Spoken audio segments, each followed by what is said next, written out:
अस्सलाम वालेकुम। कराची में पुलिस मुकाबले के दौरान गोलियों की बौछार, फायरिंग से पंचर वाला नौजवान जा बहक। पुलिस जख्मी काशान को थाने ले गई, वो थाने के अंदर तड़पता रहा। क्या आप हालात हाजरा से आगाही हासिल करना चाहते हैं?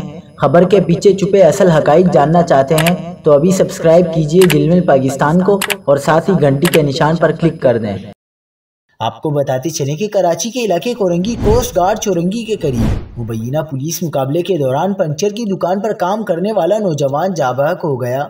मकतूल काशान की उम्र 19 साल थी। पुलिस मुबैना मुकाबले में 2 डकैतों को मारने के बाद जख्मी काशान को भी थाने ले गई और कानूनी तकाजे पूरे करने लगी। पुलिस सामने से गोली चला रही थी। दुकान के अंदर काशान को गोली लगी। काशान के दोस्त का कहना है कि वाक़ई के वक्त पुलिस और डाकू अंधाधुंध फायरिंग कर रहे थे। वो पंचर की दुकान पर काम कर रहा था, उसके सीने पर गोली लगी तो पुलिस जख्मी हालत में उसे थाने क्यों लेकर गई?